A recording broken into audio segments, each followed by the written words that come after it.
And hello and good afternoon. Welcome to another Ask ITOOSOFT episode.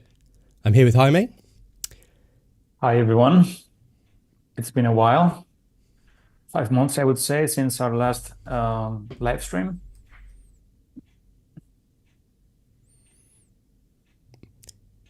If you want to say hello to us in the chat window, that's over to the right hand side for you. And if you've got any questions about anything we're talking about or anything at all, then feel free to just drop them in that window too. And we'll either talk to you on air or Jaime will write some replies to you in the chat window.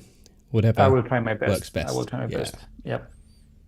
So it's been. I was writing on the chat box that it's been 5 months since the last time we did live stream. But I'm sure that we all know, and you all know, that there was a great reason for it.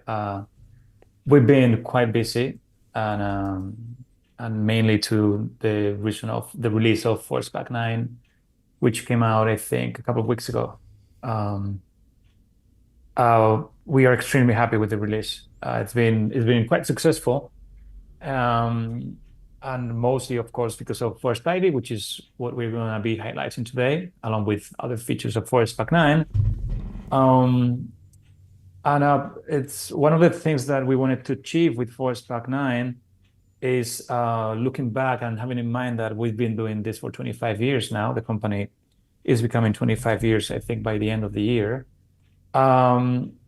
It's as you've seen in the new website redesign, we say the ultimate environmental creation tool for 3ds Max, which is one of the goals we have for the next year. Obviously, scattering remains as the core of the plugin, but our goal is to put ForestPack in the position in which what it is really, which is a suite of solutions and tools for environmental creation. And that obviously involves adding new plugins like ForestIvy in this case, but at the same time involves bringing on the table other functionalities besides basic scattering that are there and not everyone uses. So that's something that's going to be happening in 25 in terms of communication.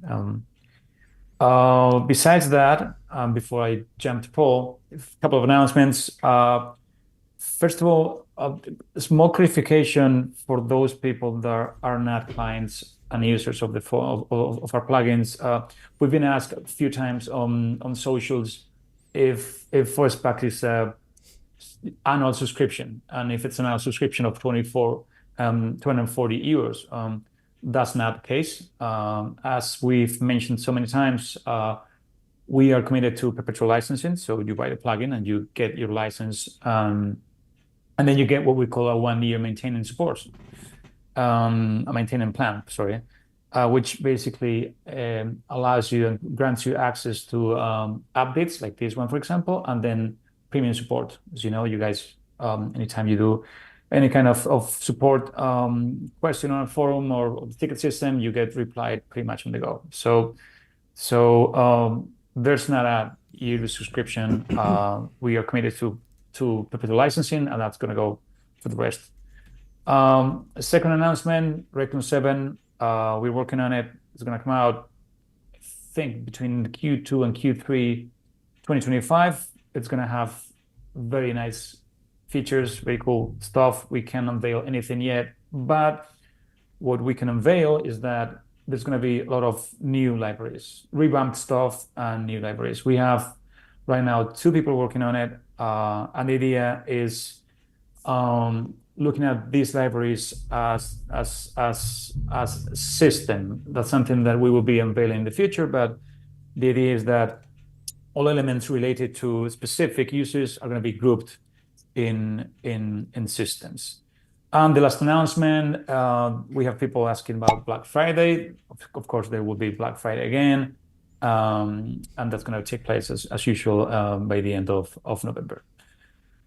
And I think that's all. So I know you guys are here to see Paul and to listen to him. So Paul. I think they're here to see ForestPack.ini. I'm not sure it's anything to do with me, but thank you. Amit's saying it's our silver jubilee, which is cool, amazing. And we've got someone from the UK saying hello, and someone from California. So hello. Yep. That's two very different time zones. So yes, I'm going to talk to you a little bit about ForestIvy. So what we're going to do is just go through the basics of using the library first of all. And I know there's been a tutorial for that, but maybe people haven't watched it, or people in future will jump into this video first. So just to show the basics of how to use the library first of all.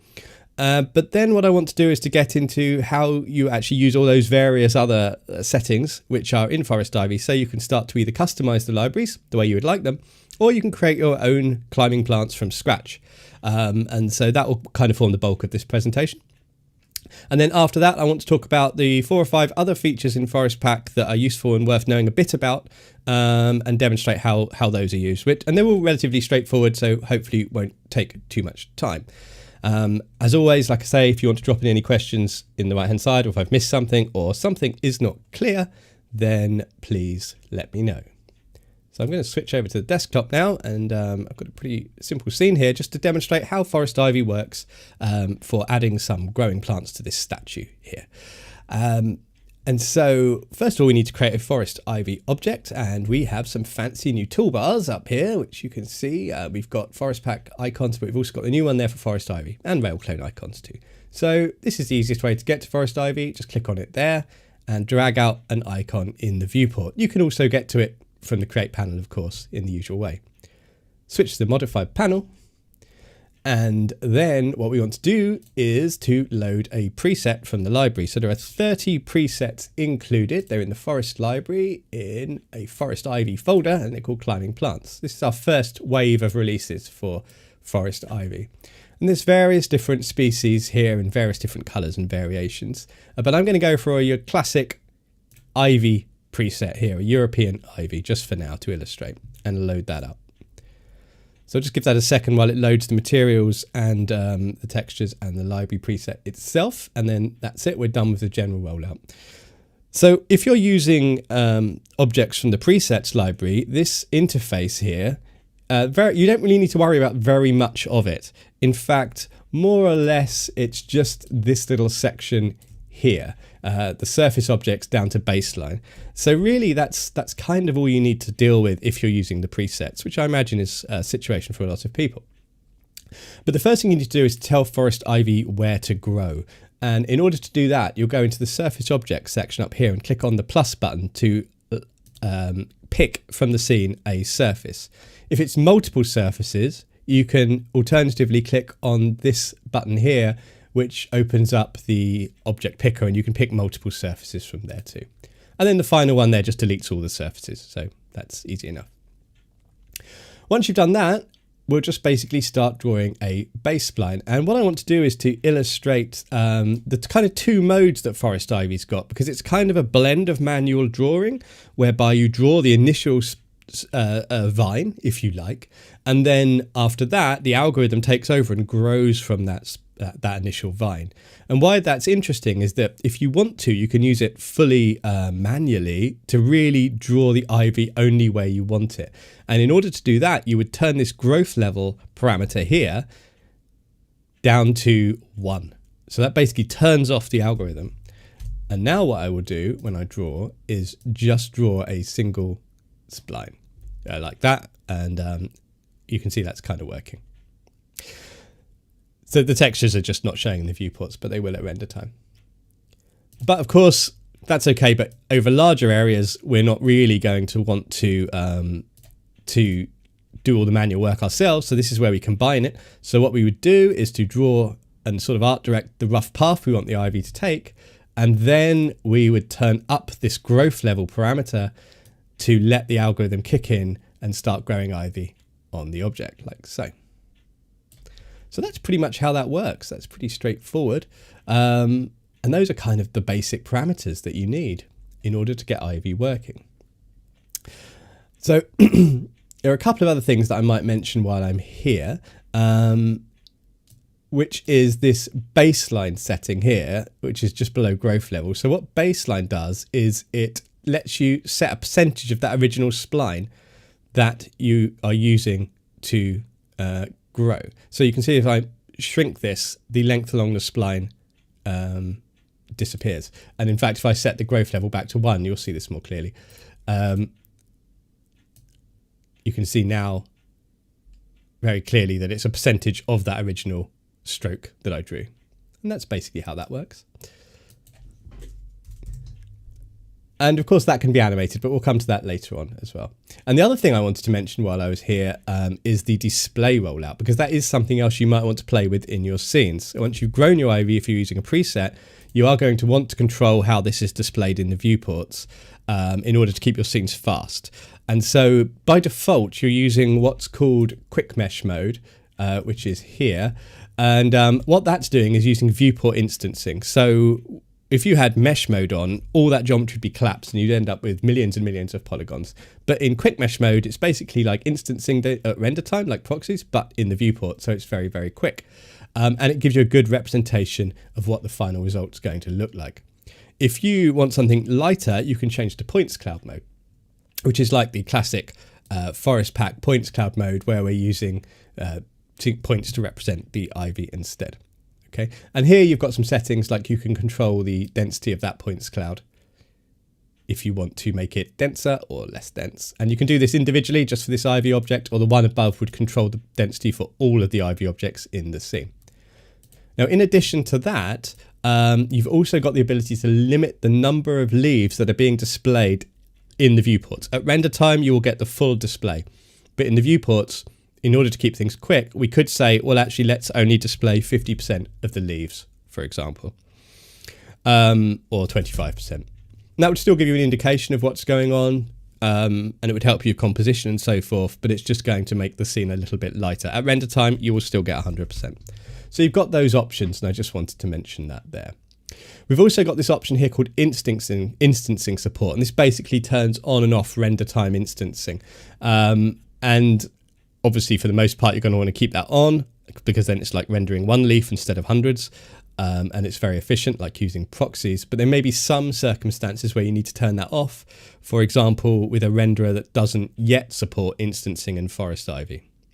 So if that's the case, if you find your leaves aren't displaying in ForestIvy, you might want to turn off instancing support, and then you might find they will render. There's an interesting note here about the way that we support other renderers or other renderers support us. So some renderers have an API which allows us to be able to provide instancing for those renderers. And Arnold and V-Ray are the main ones here. So we can program instancing support for those renderers. We don't need any input from their side. There are other renderers that don't have an API. And for those renderers, they need to add support for us. So they will have to get in touch with us or we get in touch with them actually and ask them to add support. And we're dependent on them for adding support. And most of the major renderers have agreed to add support for ForestIvy. So it's just a matter of waiting for the next update or release for them to support full instancing. So that will come. Okay. I think there's not much else in here. I will mention this other one down here actually. So just like ForestPack, in order to, oops, that's the wrong button. In order to stop you from accidentally crashing your computer, you have got some limits you can put in place to stop yourself from building 10 gazillion branches of Ivy in your scene and crashing it. So the limits are down here, and you can see that by default, it's limiting you to 100,000 branches and 100,000 leaves per object. And if you find that's not enough, you can either increase this value or you can set it to 0 to fly without safety net, or fly without parachute, I guess is the saying. And then you can just add as much detail as you want, providing you know what you're doing. But those are your limits there. So if you find for some reason half your leaves have disappeared, could be you've exceeded your limits, in which case you'll get a message about that in the general rollout. Right, I hope that makes sense. That's a quick introduction. I don't know if there are any questions so far, Jaime. It looks like there's a lot of action on the chat there. Comments mainly. Cool. I took the chance to drop a line regarding Corona. Now that you talked about integration. Yeah. Yeah, so Corona are on it. Yep. Yep. Vantage doesn't support Ivy yet, as far as I know. But again, it's part of Chaos. They have been sent the API, and so it's probably a matter of time. Lars is saying, regarding integration with Chrome, does that mean 100% integration or partly? With regard to ForestIvy, that should be 100% integration, I guess, because the only thing that's missing is instancing the leaves. So should be fine. Okay, and someone's mentioned a global scale, which we're talking about internally at the moment anyway. So we've already noted that as something to discuss with our developers. Lovely. Okay, so if I'm just going to come out of this now.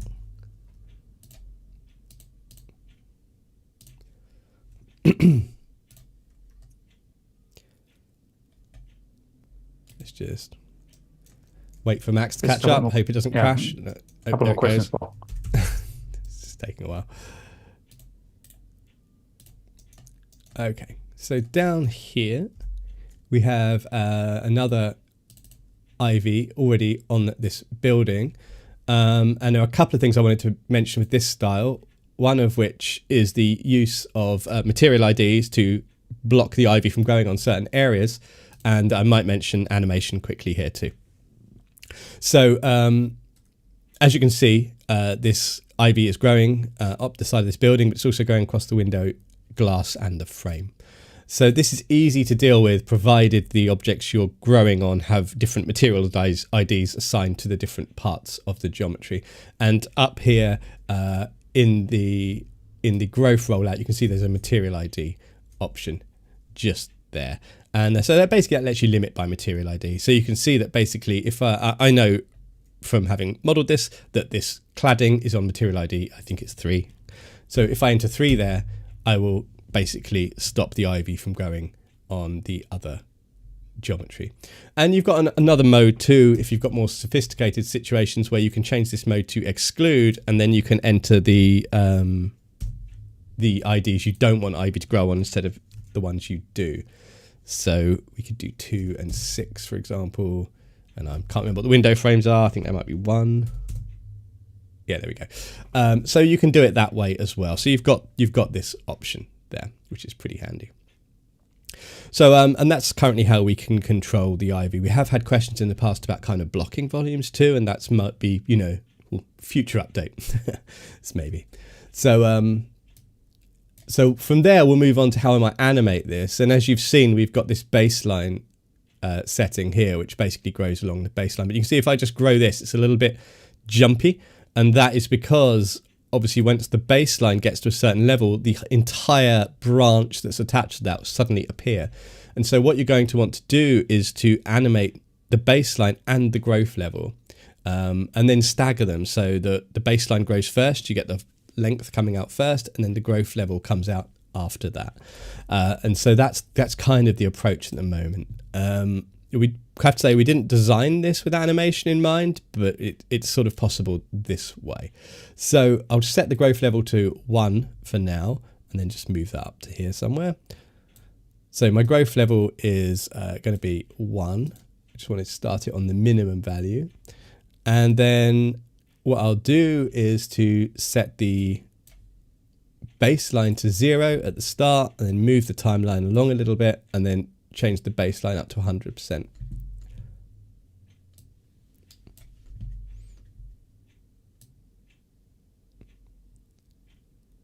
I think it's doing it. It's just kind of partly inside the thing. Let's try offset it a little bit.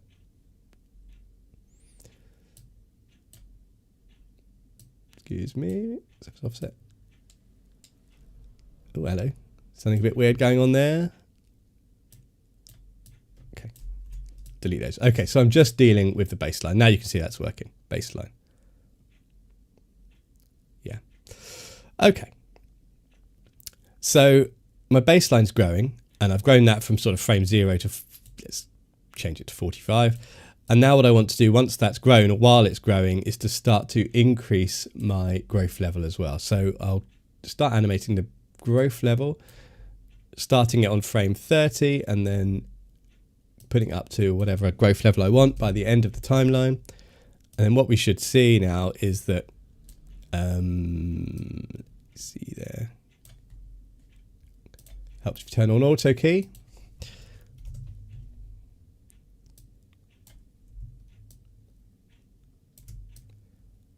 There we go.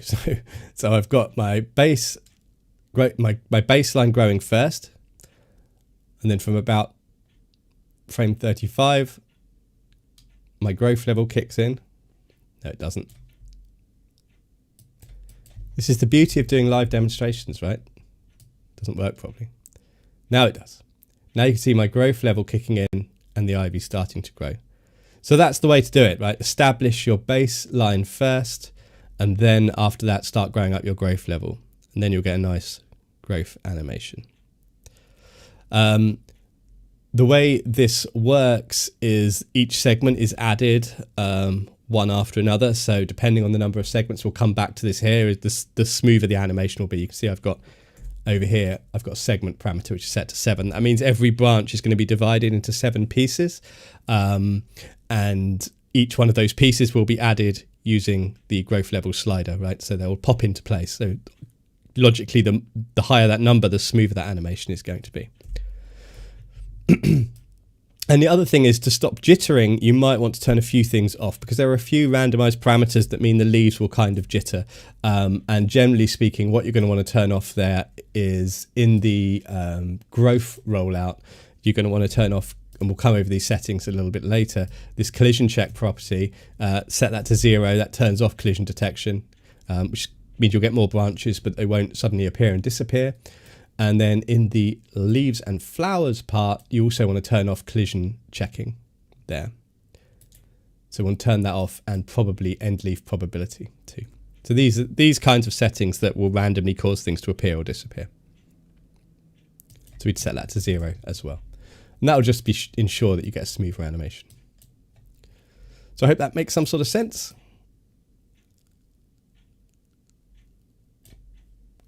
There we go. That's kind of working. We have a bunch of questions. Excellent. Questions are good. Yeah, some from the previous example. Okay.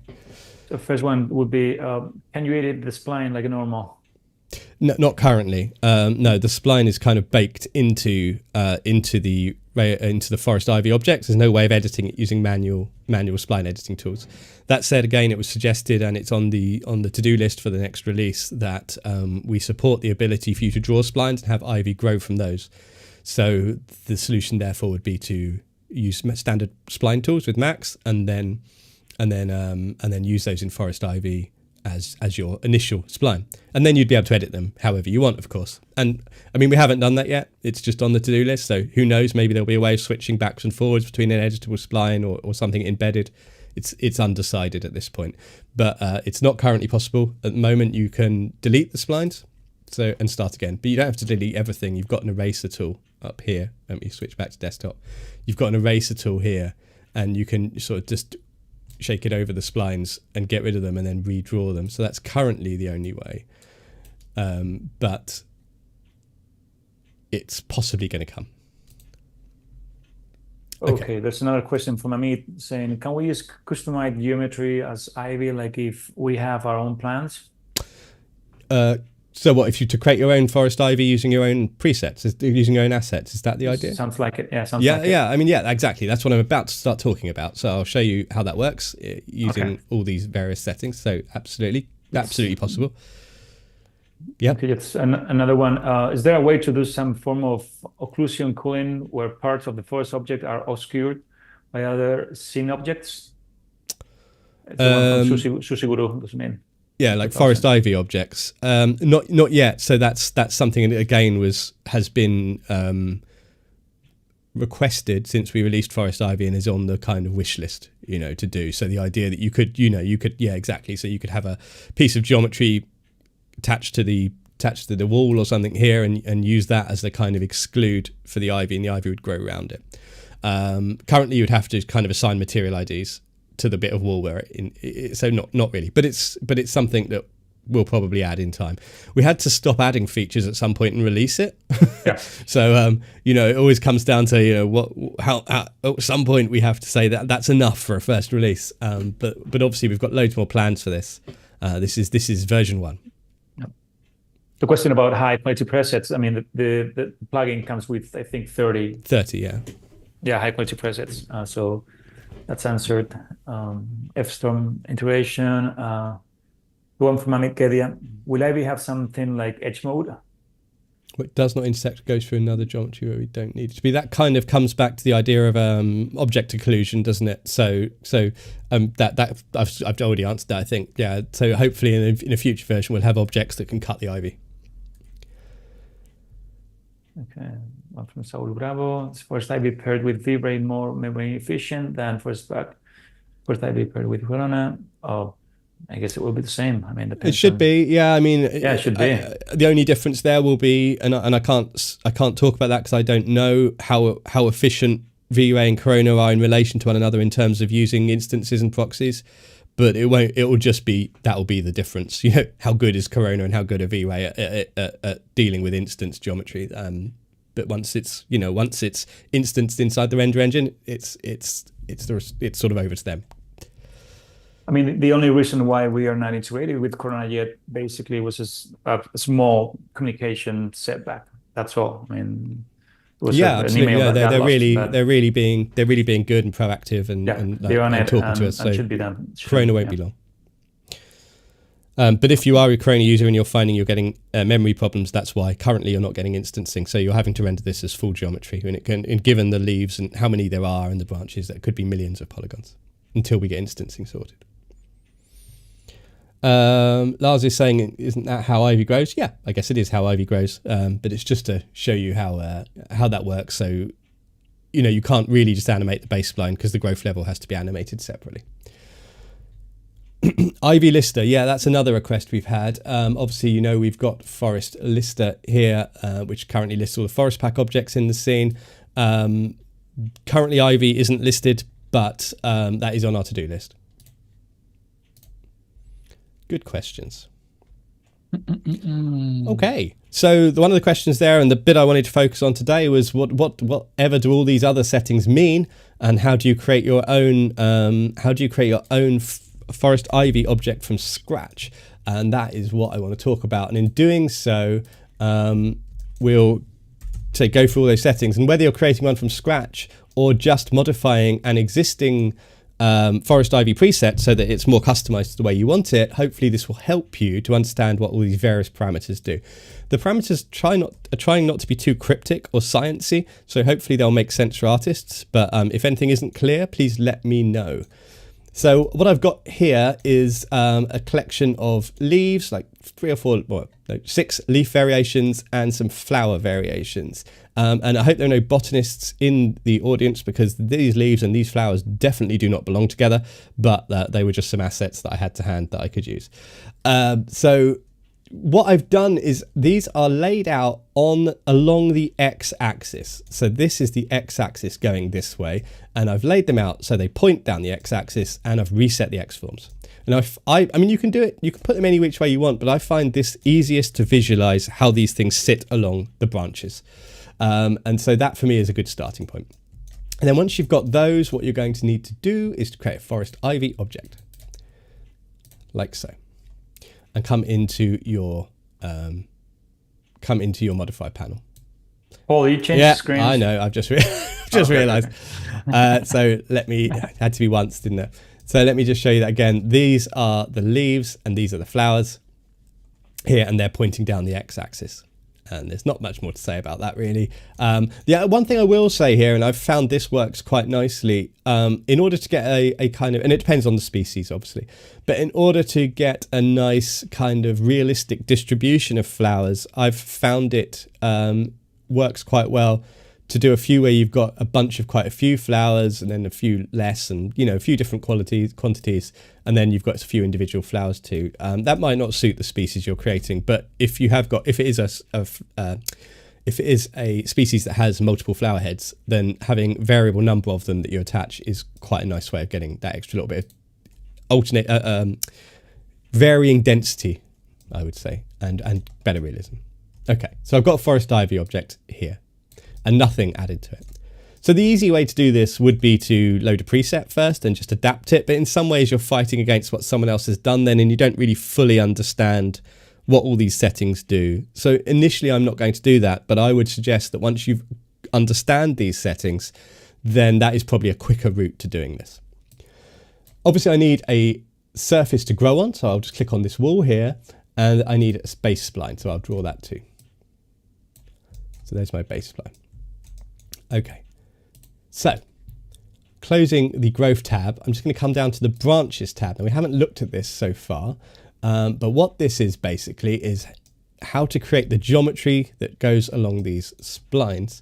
And this is a very straightforward tab. You've basically got a width, so let's say it's 0.2 centimeters.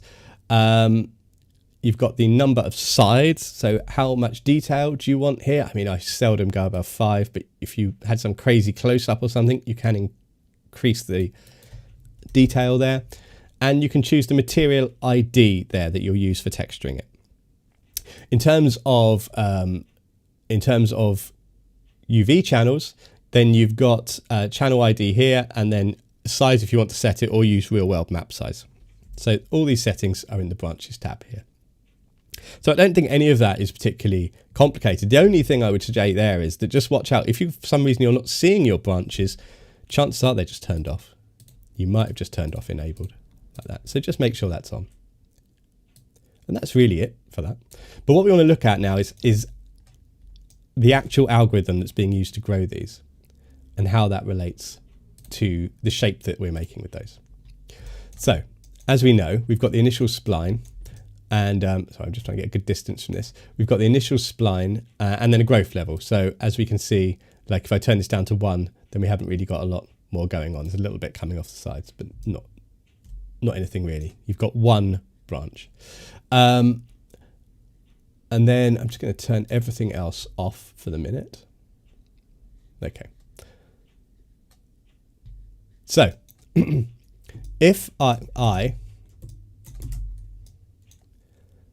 turn growth level up to 2, so I get 1 extra branch, and turn my branching probability up to, let's say 50% for now, then what I'm getting are some branches coming off here. And this is 1 branch from here to where this fork is. Okay, so you can see where this fork happens here. This is considered to be 1 branch, so 1 iteration of the growth level, right? So I've got 2 on at the moment. So this is the first one. And then the second one are the ones that are coming off after this fork. The number of divisions along that 1 branch are determined by this segment's value here, which you can see is set to 3. So if I change that to 4, I should get 4. I mean, it's re-randomizing. You can see now I've got 1, 2, 3, 4 segments before it starts to fork. Same down here, 1, 2, 3, 4. Or if I do 6, you should find one. You should get 6, 1, 2, 3, 4, 5, 6, and then it will move on, and so on and so forth. So that is kind of how that works, right? So the growth level, one of those is 1 bit of branch before it can potentially branch into 2. And then that is divided by the number of segments. I hope that makes some sort of sense. So whether it divides into 2 or not, after each one of those segments is up, is determined by this branching probability value. So if I set this to 100%, then every single time that branch runs its course, it will divide. Yeah, so you can see every single branch coming off the main thread has a fork at the end of it, and that's because I've set that branching probability to 100%. If I set it to 50%, half of them will, or maybe none of them. Let's turn it up a little bit more. There we go. So just random chance of fate. You can see now 50% of them will be branching. Okay, so you're basically controlling the probability of one of your branches dividing into 2 using that branching probability value. Hopefully that makes sense so far. So then if the growth level, so say this level here, so say it's 4 at the moment, so we're going to grow 4 branch sections. Each branch section, it's hard to say, is going to be divided into 6. How long is that branch section? That is determined by this length parameter, and it's a random range, right? So at the moment, each one of those branch sections, which is divided into 6, will be a distance between 5 and 10 centimeters.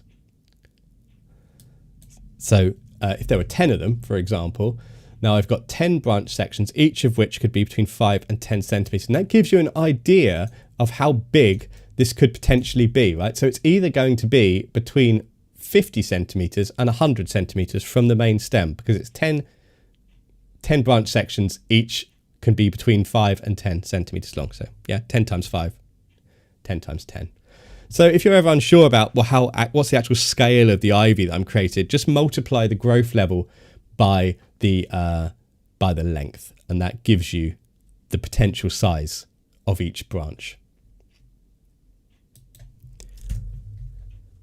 Okay, I'll just set that a bit smaller again. Good. Now, let's have another little look at these. So below length and the branching probability, which we've covered, we've got branching angle, and that is the angle of each one of these forks here. Now, you might notice there's two values here, and that is because there's a value for each one of the two forks that comes off it. So you could have an asymmetric branching pattern. So A is the left-hand side of the fork and B is the right-hand side of the fork. It's kind of hard to see in real time because it re-randomizes every time I change it. But if I was to change these to 90 and 90, for example, you're going to see some crazy angles coming up whereby every time it forks out at 90 degrees. And then there's noise on top of that. But you can see it's sort of forking at 90 degrees. Whereas if I change one of these to 20, you'll see only one side will be 90 degrees. So you've got control over both sides of that fork, basically. I find values of 30 or 20 to 30 or maybe 30 to 45. That might work well. They work pretty well. Depends on the species and what looks right for you. If you can't be bothered to update both sides of the A and B settings, then just turn on symmetrical and then they both match.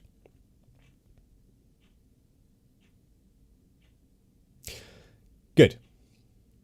I'm just going to address a few questions while I'm here because otherwise we'll get too far back. Yeah, there's an interesting discussion. Yeah, so what's the gist? Just to bring this, increasing the size doesn't make it smooth. Will the branch and sub branches be the same? Yes. So currently, the question there is, are the branches and the sub branches the same thickness? And you can see at the moment, yes, they are. Everything is the same thickness.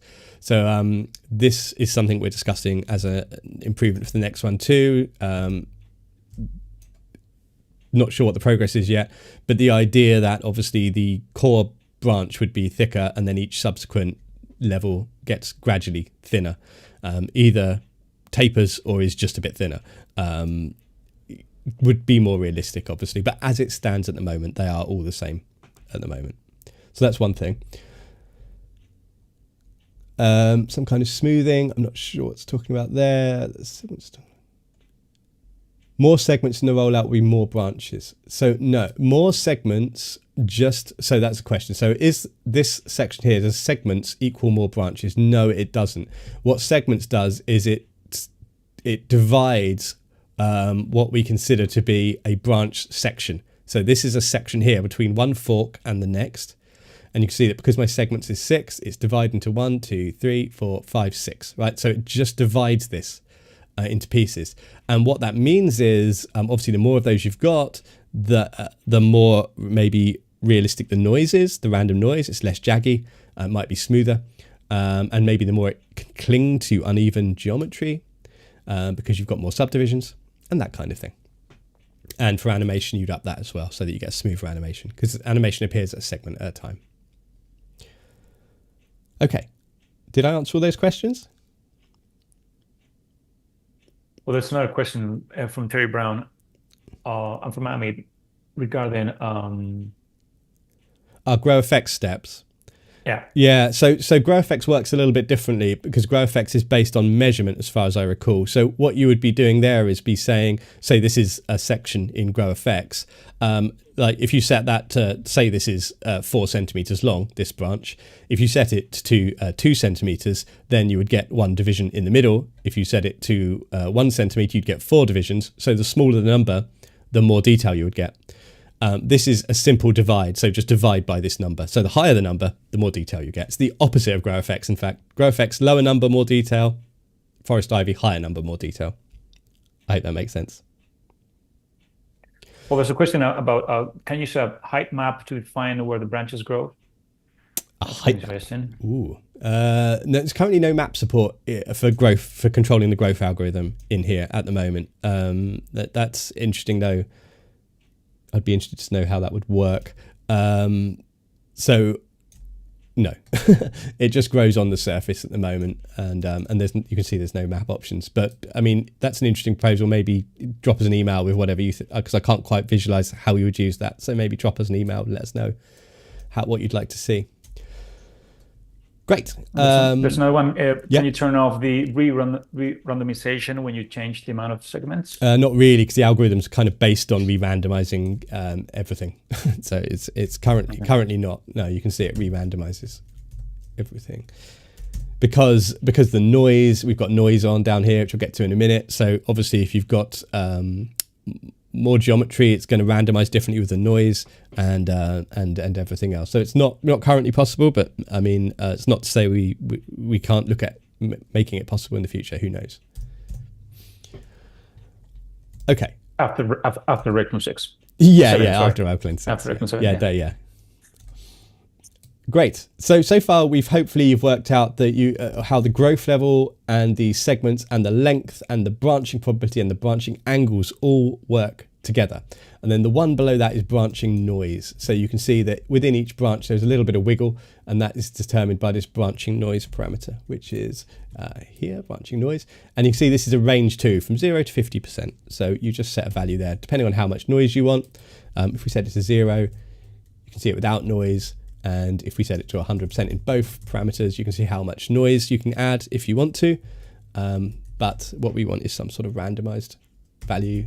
0 and 50 works quite well. I might go 20 to make sure there's always some, and let's make it a bit noisier, 60. Okay. So this is your basic kind of the way that the branch itself kind of grows and bifurcates, and the length of it and the noise that's added to it. Now, there are various kind of forces that are applied to this as well, and those can be set with the next few settings. So what we've got here is a little panel here, a little section here, which are gravity, adhesion distance, surface offset, and climbing. And these kind of all work together to apply some force to the way this grows. So the obvious one is gravity. But what you're going to see is that if I increase this, actually nothing actually happens. And the reason is that gravity only affects these branches that are not attached to the wall. So when a branch becomes detached from the wall, then it is affected by this gravity parameter. So let's just wind this up a little bit, get a few more branches. And we need to somehow make some of these branches come off the wall. And you do that with a combination of the adhesion value, percentage value, and the adhesion distance here. So if I turn adhesion down, more and more of the branches should come off the wall, and you can see it's starting to just flick off the wall a little bit. Until if you take them down and then turn them into a negative, they'll all start being actively rejected by the wall. And this can be handy sometimes if you've got those kinds of styles like you might have along the top of balconies where you want them just to be cascading down. In that case, you can set the adhesion value to either a very low or a negative value to force that to happen. But in this case, it allows me to show you that the gravity parameter allows you to basically judge the amount that these vines that are hanging off the wall are pulled down towards the floor.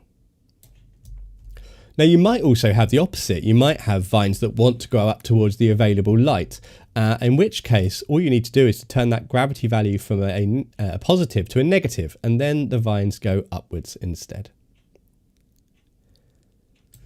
So that's a very easy to understand value, I think. And then if we just turn the adhesion up so it's like 20 or 20, not negative 20, 20, then by rights we should be seeing a lot more stuff hanging off the wall there. And if that's not happening, what you can do is just to lower the adhesion distance a little bit until things start to pop off the wall. And it was around 2 centimeters, I find.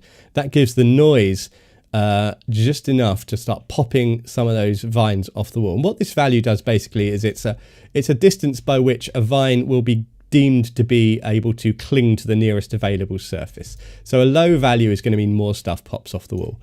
But it works in tandem with this adhesion value. So if I set this to 100%, even though the adhesion distance is very low, actually very little is going to be hanging off the wall because 100% of it is sticking to the wall. So we want to set it low to 20% again.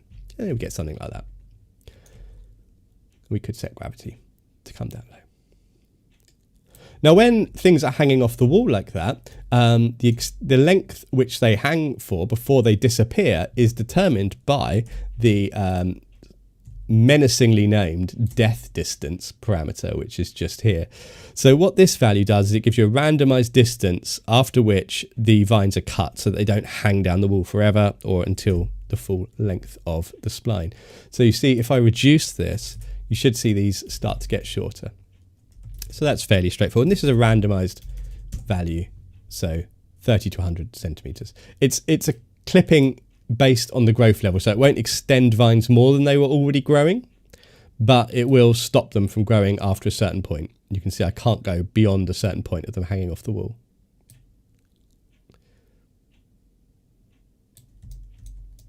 So that's pretty much how that works. Let's put a bit more back on the wall. So you might wonder, how does gravity work, or how do you control the climbing instinct of the plant if gravity doesn't do it? Well, that is controlled by this climbing property here. So imagine climbing as kind of gravity for vines that are stuck to the wall. That's kind of what we're talking about. So this value here determines how much they want to go straight up. If it's a high value, or in a low value, the branches will start to spread out to the sides more. 0 obviously will just mean they go out everywhere, and then you can get into the negative values if you want them to start bending down towards the ground. So that's pretty much what it does. So gravity is for plants or vines that are not attached to the wall. Climbing is for vines that are attached to the wall. And then I'm not sure, let's see if I can get this to work here. So let me turn the gravity down a little bit and adhesion right down. Let's see if I can get some stuff to fall onto the floor. Okay, so you can see down here, I've got some vines that are hitting the floor, and there is an option to check ground hit. And if you've got that on, then it should stick to the floor. It's climbing down the inside of the thingy. And then you can cut some of those vines off that are stuck to the floor. So you can see if I turn on 100%, the vines on the floor are removed. And if I set it to 50%, half the vines on the floor are removed, and 0, no vines on the floor removed. My wall's going through the floor, so it's kind of climbing down through it. But that's what that does. Okay, so hopefully that makes some kind of sense. That's a crazy amount of branches. So that brings me to another thing, which is the collision check here. And what the collision check does is basically it tells you how many branches you want to overlap before it starts culling them. And when it's set to 0, there's no collision checking at all. The most efficient way of doing it is to set it to 1, and then you'll get a lot of culling, but a lot more efficient object, because basically there's only ever one branch kind of overlapping. I mean, it's a slightly rough estimate, but that's kind of how that works. And then obviously the more of these, the higher this collision checking value, the more dense your branch network becomes, because more are allowed to collide. You'll find most of our presets use 1 because it's very efficient and fast, and you still get a nice density without overloading it. Let's change that grace level down a bit.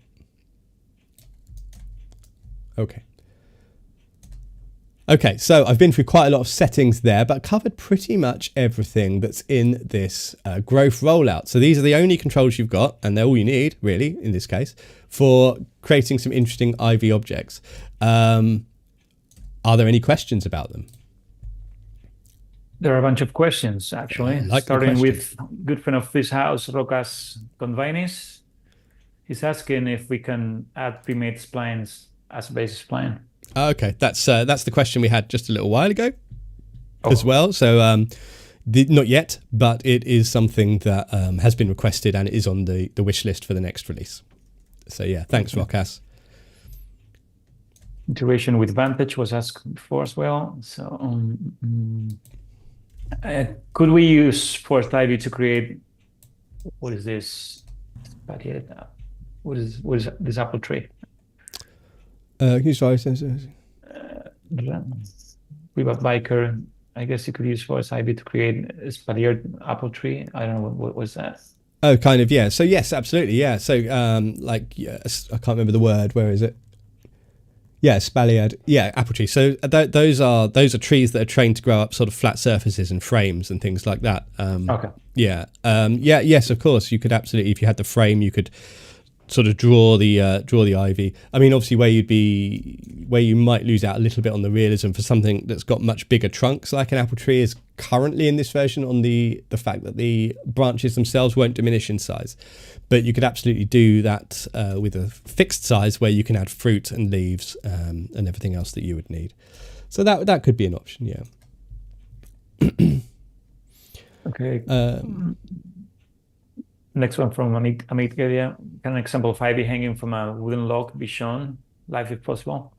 Yeah, I can do that in a little bit, probably. It should be okay. Is it possible to return to edit mode after converting an editable poly or proxy? Not after converting, but obviously you can just add an edit poly modifier to the top of that, and that way you never lose this. And if you bake it out to a proxy, then just keep the original, so that's no problem. But if you right click and flatten it to an edit poly, obviously that's a one-way thing. Can Ivy jump from one object to another that has a gap between them? It can, absolutely. It can be a little bit hit and miss, and sometimes I find, although it can do it, I find it sometimes easier to just add a little bit of hidden geometry just to aid it on its way. So yes, it can, and it will do, but if you really want to encourage that growth, the algorithm definitely favors some geometry to grow along. So I've in the past sort of added some hidden geometry, and that's worked quite well.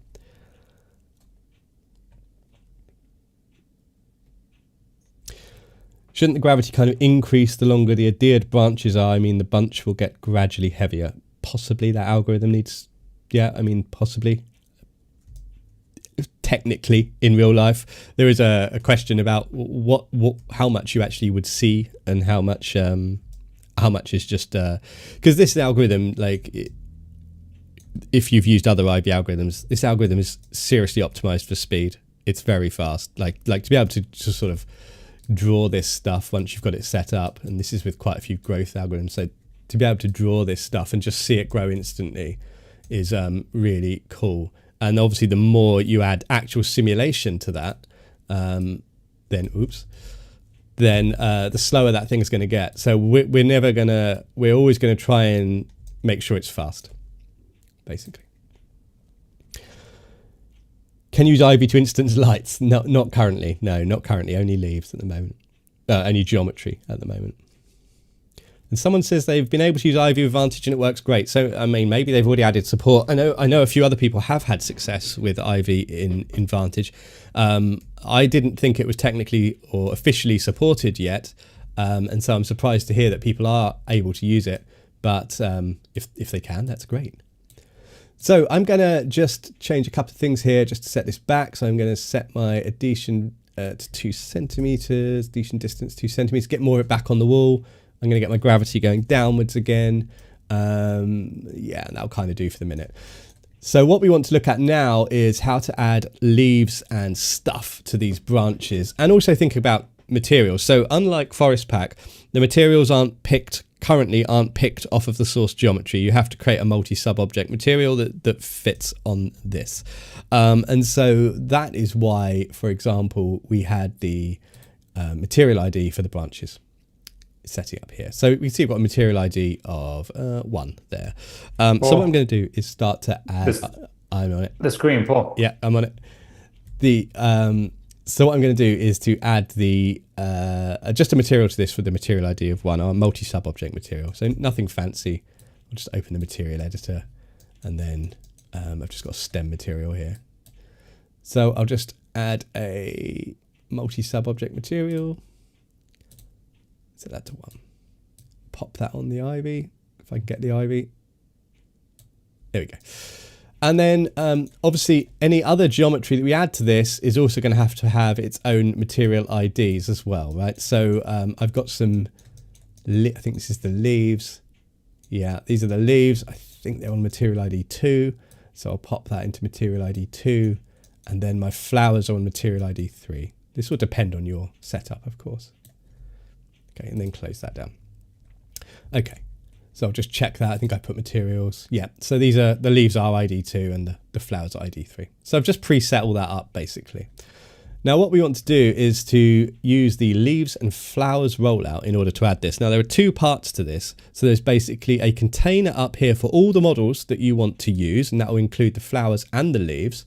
And then what you do is assign those to different layers using this second window down here. Okay, so we've got two processes, one of which is to import all the models and one is to assign them to different layers, and then each layer can have its own settings. So you can add objects one at a time by clicking on add model. You can delete models, or you can add multiple models. Since I've got a bunch of stuff to add, I'm going to use add multiple models, which brings up a list. And then in here, I'm going to pick all my flowers, first of all.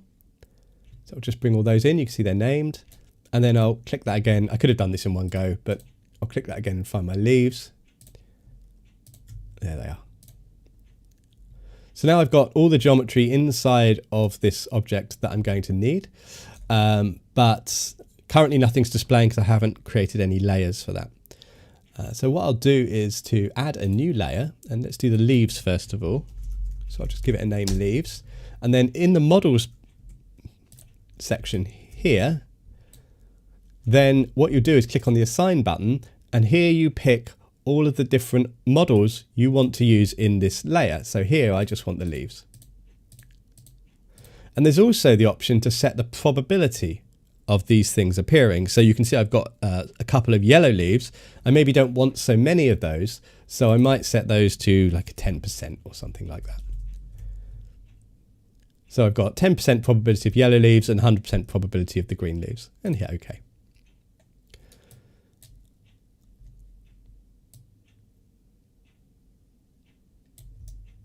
There they are, loads of leaves everywhere. So what have we got to control this? So first of all, these are a little bit like GrowFX in the sense that these are spaced using distances along the spline, along the branches. So you can see at the moment I'm getting one leaf every 10 centimeters, and that's currently a non-randomized value because min and max are the same. So every 10 centimeters, a new leaf. Obviously you create a little bit more randomness, so I can have 5 to 10 centimeters. Obviously lower the value, the greater the density of leaves I'm going to get there. And don't worry about this black shading here, it's just where we're seeing the backside of the leaves in the viewports. Or you can fix the value so you don't need to set a minimum and maximum, but that's basically what happens there. So this will basically space the leaves out at random or fixed intervals. Then below that, you've got a density value of 100%. So if you wanted to have fixed spacing, or you wanted to set the spacing, but you didn't actually want a leaf in every space, you wanted gaps to appear, you can lower this density value instead and create a slightly more randomized setting. So I think like 75%, 70% is going to work pretty well there for me. So that's kind of how that works there. Then below that, we've got a density fall off, which I may come back to, but this basically is a way of controlling the density of leaves based on the distance from the ground. So you may have fewer leaves where there's a trunk at the bottom or just nearer the ground where less sun gets. And what you can do is use this value here to kind of simulate that, this one here. And it's essentially, it's a distance from the ground up, and then within that distance, it will gradually reduce the density down to this second value, which is currently 50%. So by the ground, the density will be 50%, going up to 100% using whatever measurement I put in here. So if I put this in as like 150 centimeters, then you're going to see a few leaves disappear. I should add that this is, you can't see it because it's got these branches that are hanging off the wall. So let me just hide those for a minute. Just turn the adhesion back up to 100%. Okay.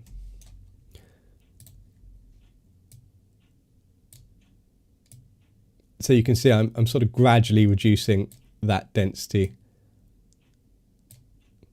the further I increase this value from the ground. So that's kind of what's happening there. I'm going to turn that off for now and put my adhesion back down to 20%. Okay. Now we've got a collision check here too, so if you find you've got lots and lots of leaves all bundled up on top of one another, then you can change your collision to just like with branches. So 1 is very efficient, but you'll get quite a sparse distribution.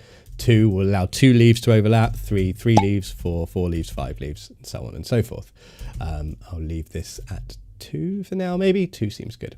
You've got an option for global there too, which will set the collisions so that it works between the different layers. Okay, now let's come in and try and see what we've got in terms of a pattern. So what I'm gonna do now is just reduce the growth so we can just see a little bit more isolated the branches, just a bit easier to see how these leaf settings affect things.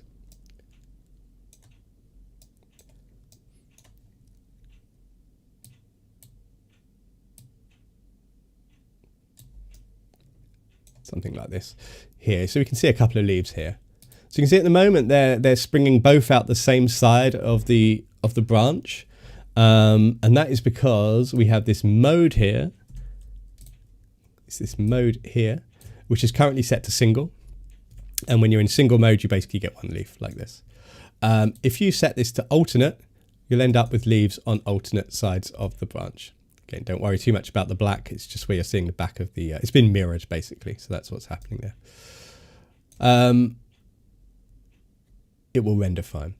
So in alternate you've got that, and then you've got another version which is double, which will put 1 leaf on either side of a growth point like that. Now that's going to depend on your species. I'm going to go with alternate for now,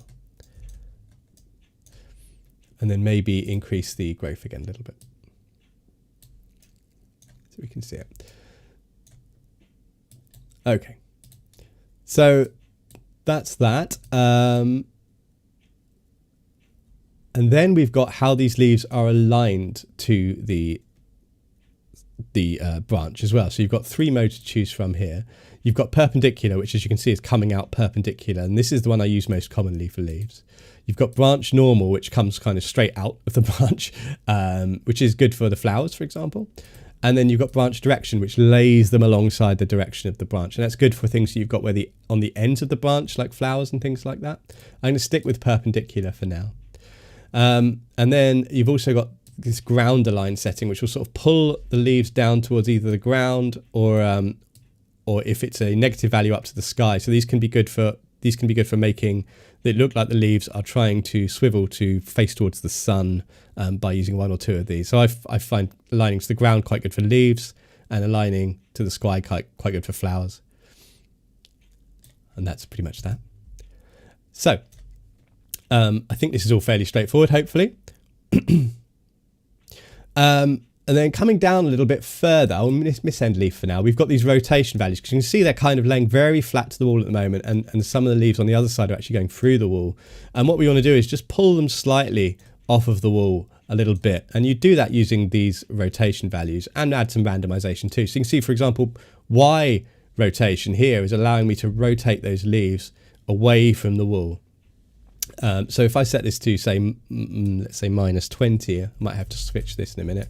-20, I can pull the leaves on the right-hand side off of the wall. But did you notice that the leaves on the left-hand side also went in the same direction, went into the wall? That's because they both follow the same angle, the same vector. But what you can do is to choose one of these mirror options so that both sides will respond in a mirrored fashion. So as I decrease this value now, you'll see both sides pull up and away from the wall. So that's quite handy. Then you might want to add a little bit more randomization here to the rotation. So this is along the x-axis, and then the z-axis will point the leaves towards the kind of sky or along the length of the branch. Again, you might want to mirror that. So you can see I can sort of pull them up so they're facing slightly in the direction of the branch. You could do negatives and go the other way. This is just how it all works. You know, you do this by eye. It's fairly straightforward. So yeah, hopefully that will make some sort of sense. And that's simple rotation, randomized rotation. And the other thing under that, while we're talking about transforms, is we've got a randomized scale as well. So we can also randomize the scale. Like, for example, we've got 6 leaves here. So the the repetition isn't so obvious, but if you had 1 or 2 leaves, you'd really spot it. So we can randomize the scale of these leaves, maybe sort of making them a bit smaller anyway, 60 to 95% maybe, let's say, up to you. And then you've got a bit more randomness in there. And the other thing you can do is to randomize by age. So the leaves are a little bit smaller the higher up we go.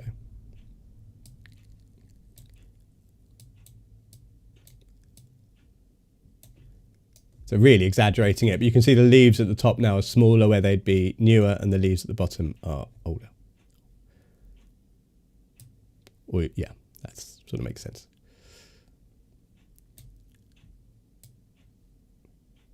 So you've got all these settings for controlling those leaves. Hopefully that makes sense. I think we've been over most of those. The only one I haven't mentioned there is the end leaf probability. So if I get to the end of a branch, you can see there's a leaf here on the end of this branch, and maybe this one too by the looks of it. And that's because I've currently got the end leaf probability at about 50%. So every sort of other branch, I'm going to get a leaf on the end of it. You might not want any leaves on the ends of the branches, in which case set it to 0%, or you might want 100% of the branches to have a leaf on them, in which case set it to 100%. It really doesn't matter, and I find there are a lot of plants which have a flower on the end of a stem, maybe the way you've created it, so you might want to set that up there. And then these end leaves have their own kind of alignment options, so you might often find, for example, you want branch direction set up for the leaves so that as the leaf comes out it continues the branch direction on.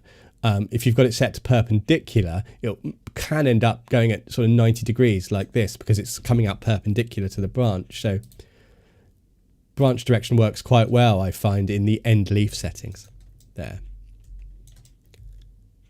Okay, good. So let's wind the growth up a little bit again, see how we're doing. It's okay. Got some hanging plants that are coming down.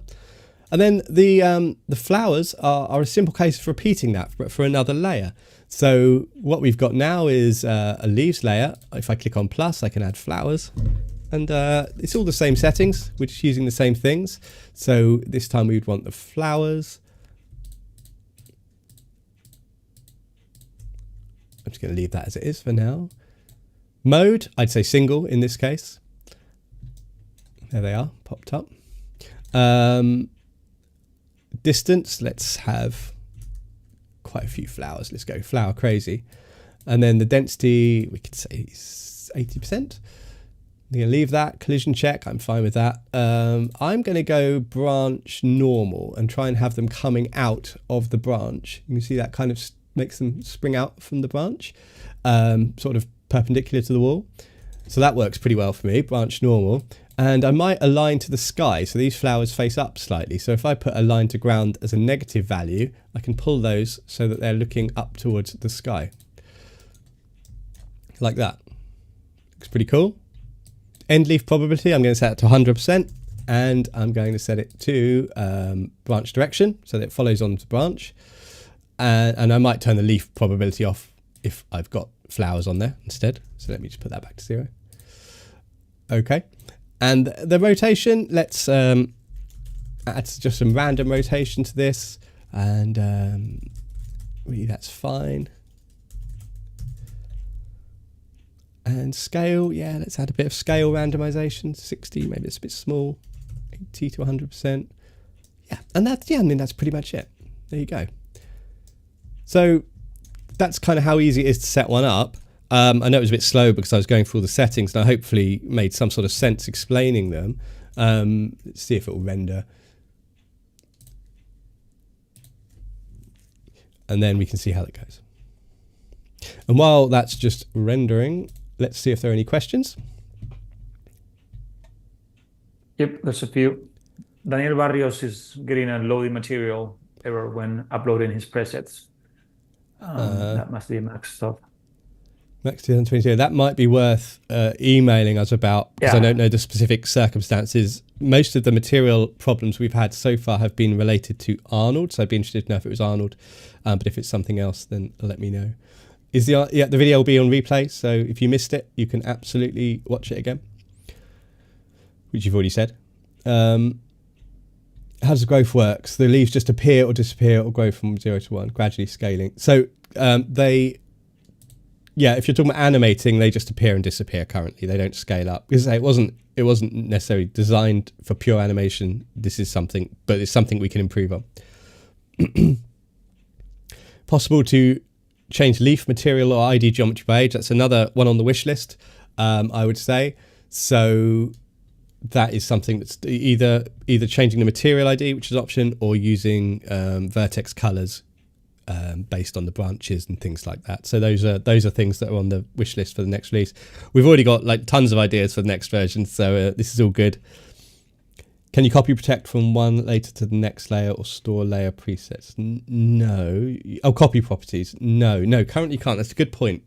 Being able to copy and paste a layer would be quite helpful, wouldn't it? In order to have all the settings done. So no, not currently, but that's a good idea. Good idea. There's our quick render. It came out okay. Obviously, we haven't fiddled the render settings or anything, but you can see it's working nicely. What I would say here is this is where the density settings. I did I actually show that? I don't know.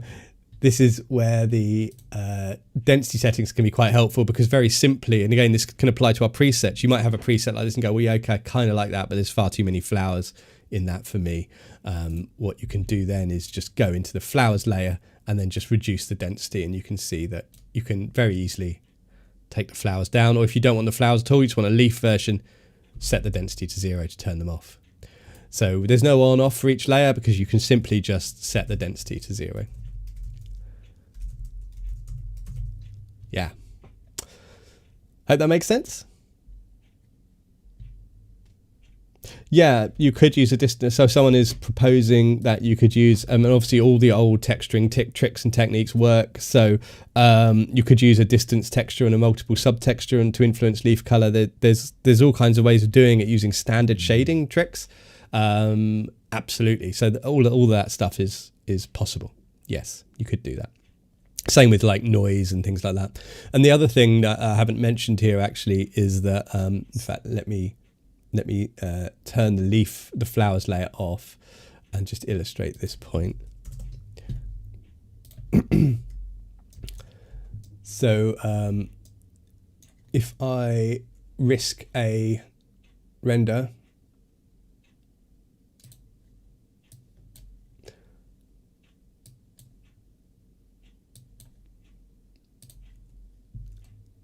okay, and then open the material editor. Hello, that's something weird there.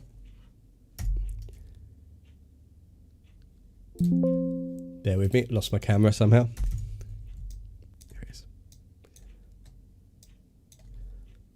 Okay, so what I wanted to point out is that, or you can see it's here actually, that ForestIvy is compatible with Forest Color. So if you use Forest Color for randomizing materials, you can continue to use that in ForestIvy too. It's looking a bit weird materials wise, but as you can see here, I can tint the ivy based on this forest color map. So this is fully compatible using get color from gradient. Not get color from as texture on surface, I'm afraid, but get color from gradient and get color by randomly picking from a map are working.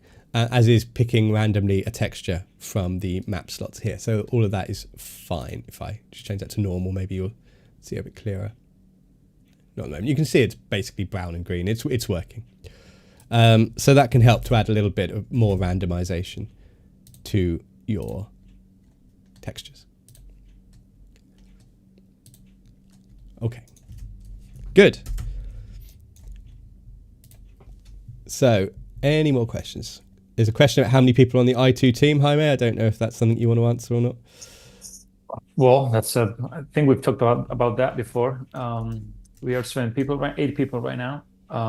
We are based in southern Spain. Paul is in the UK. We got someone in the Czech Republic, and the rest of the team is here in Spain. So small team, trying to do the best. Mm-hmm. We want to remain small. So no more about that. Yeah, cool. Okay, great. So, so I'm going to move on to some, unless there are any more ForestIvy questions, I'm going to move on to some of the other features that came out in ForestPack. What's my time? How long have I been going, Jaime? I think we've been around for an hour and 50 minutes. Okay. Well, okay. This Up next to you. step shouldn't take long. So one of the things we introduced was the ability to use multiple map channels on XY surfaces.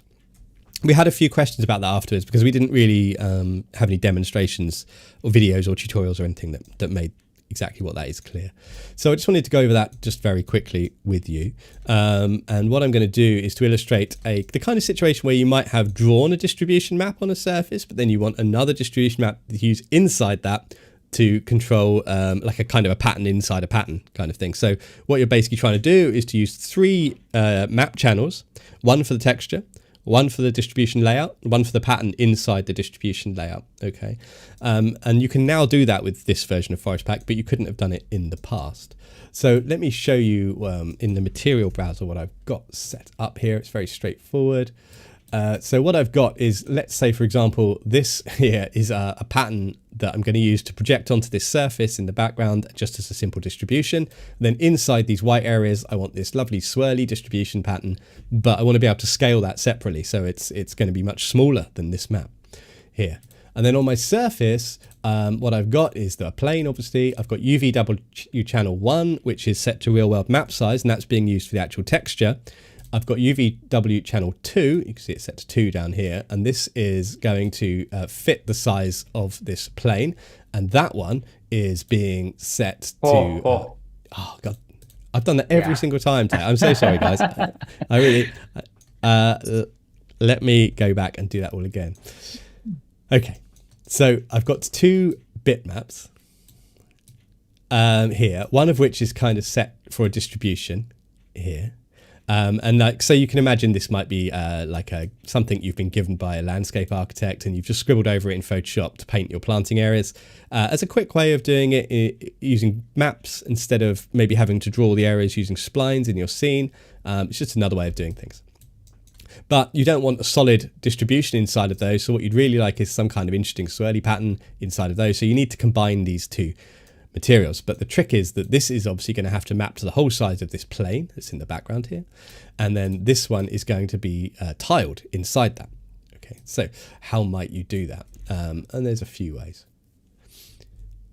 So let me hide that again. So back to my surface, I've got UV channel 1, which is for the texture that's on the surface, this ground texture. I've got UV channel 2, which is going to be used for my distribution, my big distribution, and UV channel 3, which is going to be used for the pattern within that distribution. So all of those are up for grabs. I'm going to add a new ForestPack object, and I'm going to just set this up. But I want to use this as an excuse to talk about the fact that we have, you may have noticed this, we have changed the default order of the rollouts. It seems like a small thing, but we realized that things like surface rollout will way down the bottom here, and you pretty much need that all the time. And you use it in combination with areas and things like that. So to keep having to scroll down to the bottom and everything made little sense. So what we tried to do here is to organize the rollout order into putting the most commonly used ones at the top down to the least commonly used ones at the bottom, just to make the amount your mouse has to travel a little bit easier. Of course, you can change the order of these yourself if you don't like it. That's entirely up to you, and some of you may already have done this. So what I'm going to do is just add some geometry, and I don't care what the geometry is for the minute, so I'm going to set it to a template and set it height to like 15 centimeters, something like that. I'm going to add the surface. And this is important. If I'm going to make UV changes to the surface that I want to see reflected immediately and in real time in my ForestPack scatter, I need to turn on auto refresh from there, that little auto button there. Now that will mean that anytime I make a change to the surface, it's automatically reflected in this ForestPack object. Then I need to add the surface. I've added the surface, and then I need to turn that surface on, because if you've created a ForestPack object first, surfaces will be off by default. So just turn that on, and then I should get a distribution. Working fine. I'm just going to change my display mode to pyramid display mode, and I'm going to change the distribution so that it's much more dense. Something like that. Okay. playing with fire a little bit here with the distribution. Okay, so here's what I want to do. I want to use this distribution map here. And you can see that is working. And this distribution map here together. And if this was on the same channel,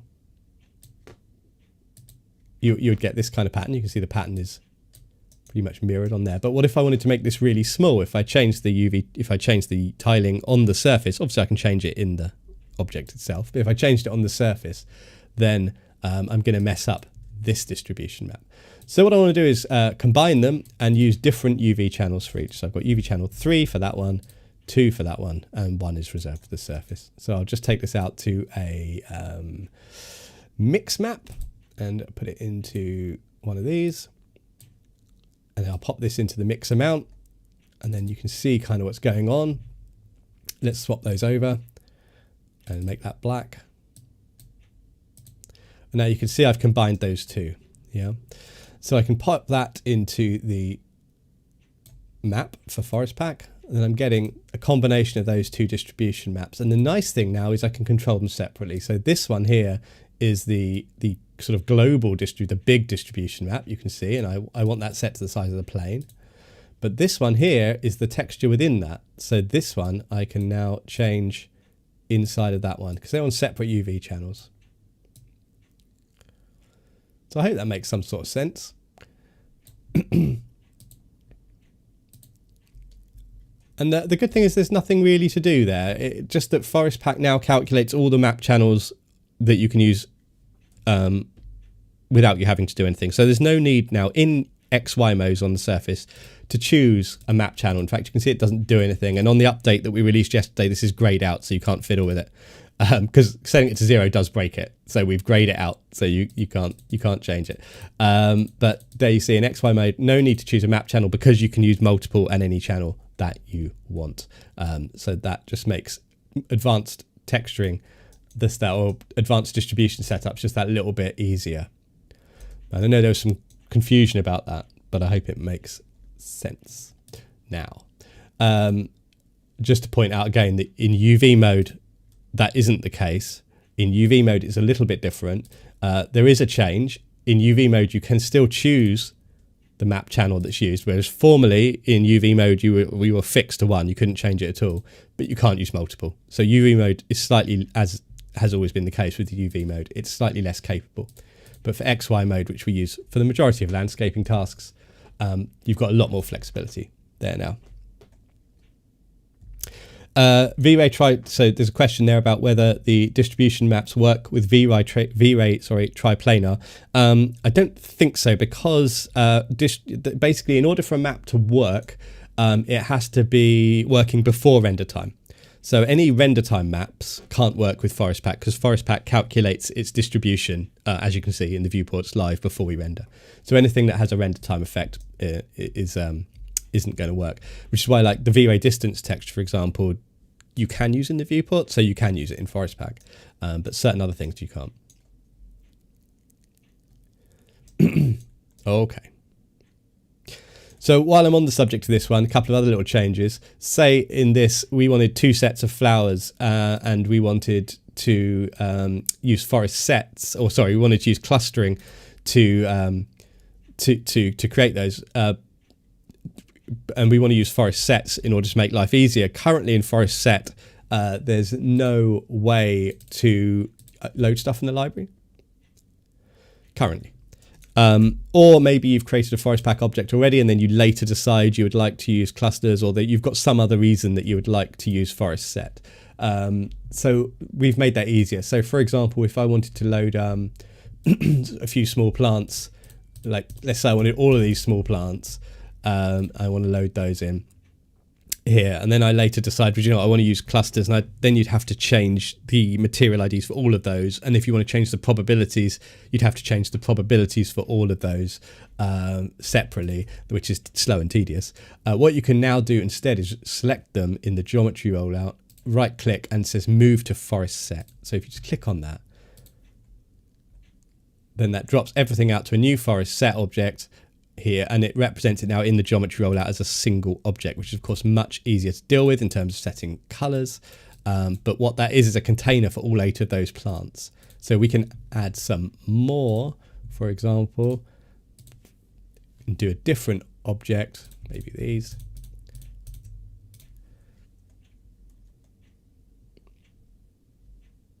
Just give it a second while it loads. And then we would get rid of that one and dump these out to a forest set. And now what I've got is 2 forest sets. Let's make this one red. It's a bit easier to see. And if I turn on clustering, you can see each one of those forest sets is in its own cluster. But that is so much easier to deal with than having 16 objects in the geometry rollout, where you'd have to change all 16 if you wanted to change the probabilities, for example. It's just a much nicer way of managing your scene. And then you can always come into the forest set later and you know, add and take plants away and things like that if you wanted. So it's just basically it's a quick way of, if you've got some stuff in your geometry list, it's great, you've got it there, you're happy with it, but it would be easier if it was in a forest set. You can now right click and move it to a forest set. That's now possible. So I just wanted to mention that. And another thing I wanted to mention is using stacked splines. So I'll just check there's no questions about any of that so far. Nope. Go ahead. Good. So this is a handy little one, using stacked splines. So here I've got a building, a parametric library building, and what I've got is a spline here on each of the balconies, and this spline is a single spline object. So if I wanted to fill that balcony with something in ForestPack, you would probably, especially if the balconies aren't exactly the same, you would probably have had to add, if not each balcony as a separate spline object, certainly each floor as a separate spline object in ForestPack, because when they're stacked up like this, ForestPack tries to read them as though they're all one, and what will happen is that if one is slightly smaller than the other, it will kind of read it as an include and an exclude area stacked on top of one another. And in fact, if I add these areas, you should see not all these balconies will work. Okay. You can see, let me just change it to display mode so it's easier to see. Just change epoxy so you can see there's some objects there. Yeah. So you can see I've got some objects on the balconies. These ones are okay, but this isn't working for some reason. These ones, some of them are working, some aren't. This side's fine. So why is that? Well, it's because there's one spline in the areas list and they're stacked up. So what we've got now is an option in the areas list to consider each subspline separately, so they have no relation or interest in one another whatsoever. And when I click this little checkbox, which is just at the bottom of the areas rollout down here, then what will happen is it will use all of those splines, which is easy, right? You can see that's working. So that seems okay. Now there is an issue there, of course, which is now that each individual balcony is exactly the same as the one below. And so that's going to look a little bit weird in the renders. So the next option is called randomized stack. And this used to be in the surfaces rollout, but we've moved it now to the areas rollout since you can also use it with splines. So if you turn that on, you should find that some of the balconies are now a little bit different and they start to be stacked up differently. So that works really well. And then the only tip I would suggest here is in the geometry, if you want more randomized kind of distribution on those than you're getting, because basically with randomized stacked on, you always get the same kind of position, but the geometry changes. So you're not getting a different distribution map on each balcony because that's just projected from above. So the trick to that is to wait for the autosave to stop working, and then what we do is in the geometry rollout, you basically add a null object. So where it says custom object, just switch it to disabled. And then what we can do is change the probabilities a little bit of the other two objects. And you can see that you'll get a different distribution now on each layer because it's just doing a random selection, including an object, which isn't really an object, on each floor. So it's a really good way of quickly populating balconies with things. that can save a bunch of time. It's only a couple of little settings, but if you miss them, then you could be spending a lot of time doing something that's now very simple. They're just down there, randomize, stacked, and separate subsplines. And that, I think, apart from one more little thing which I wanted to mention is about it, I think. I hope it was helpful. The only other thing I wanted to mention is that we've changed the points cloud display a little bit, which is not going to make a whole lot of difference on this forest object 'cause it's quite small. But if I explain it, what happened before was that the density of a points cloud used to be a set value per tree, for example. So if you ended up with 200,000 trees, the points cloud density could become absolutely enormous, and it ended up not being a very efficient way of doing things. So what's happened now is that the points cloud density is set per ForestPack object. And what that means is that as you get more and more objects, the points cloud for each individual object will start to get lower, but you've got a set number of points clouds. So the viewports will remain very, very fast. There are a couple of things to know about that.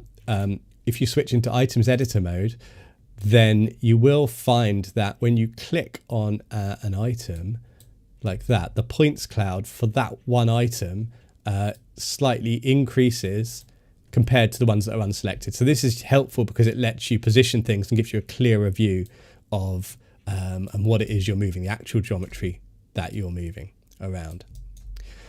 So that's just something to bear in mind if you're using items editor mode. You can see if I pick that, it immediately, the points cloud gets much denser.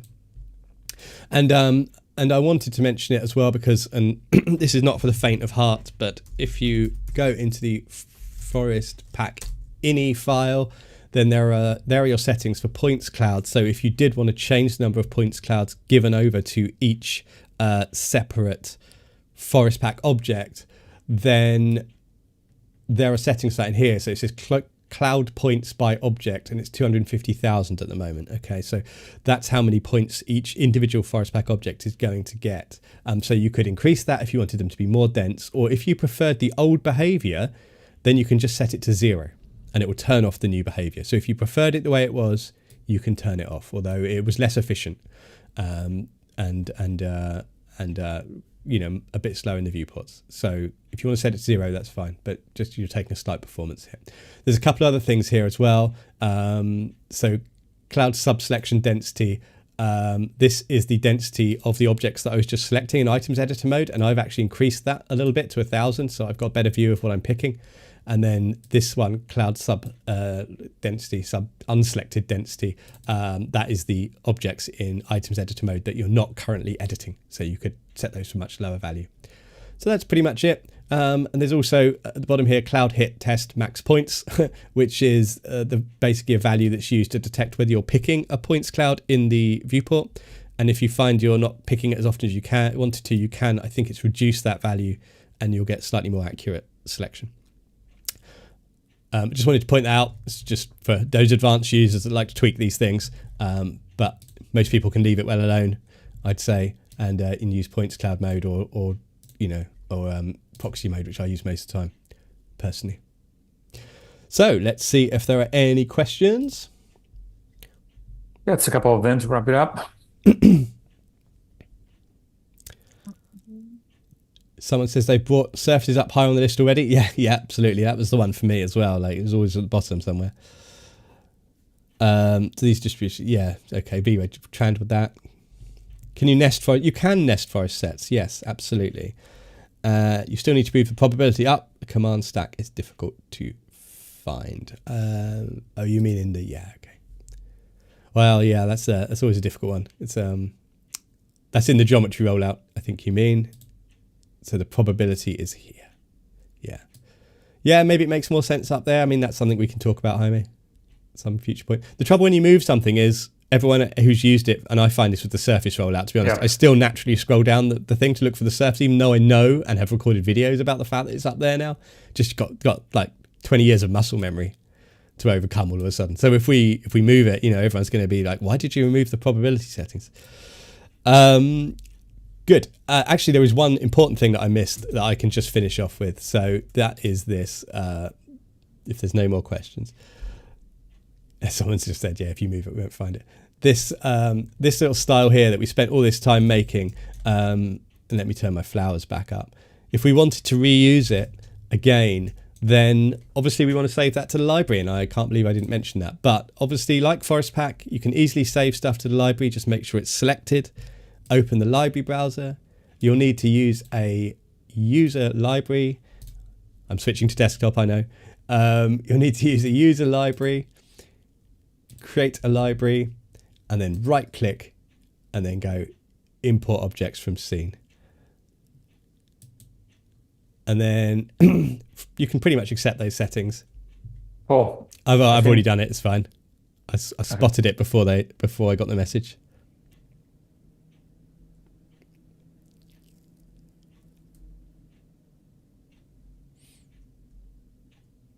Okay, and there we go. That's our ForestIvy object in the library, ready for use any time now that I want to use it. So it's really just a case of right-clicking. It has to be a user library. You can't add them to any of the built-in libraries because they're protected. And that's for your protection, because we update these, and if you've added objects to it, then we'll overwrite your changes. So you always have to add them to a user library.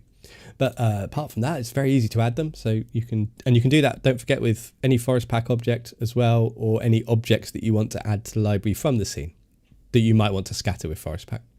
So it's a nice time saver. Okay. So apart from my inability to switch screens, I hope that was helpful. And if you've got any questions about any of it, you've got about 10 seconds to ask them. Otherwise, drop us an email, leave a message, contact us somehow. We'll certainly answer them. Great session. I mean, tons of questions. So no need to say all this will be taken into consideration for further features. So, I mean, we will be back soon. I don't know if we are capable of doing this monthly, but I would say, Paul, that we can do this at least twice a month, right? Twice a month. I mean, twice a month. Sorry, I mean, we need to prioritize it, I think. Yeah. So nothing else. Yeah, and I hope the stuff about the parameters in ForestIvy makes sense. So please, if you've got any questions about those, do let us know, and I will clarify them. Yep. Good. Great. Well, fingers crossed. See you in a month. Yep. Yeah. Thanks, everyone. Cheers. Gracias. Adios.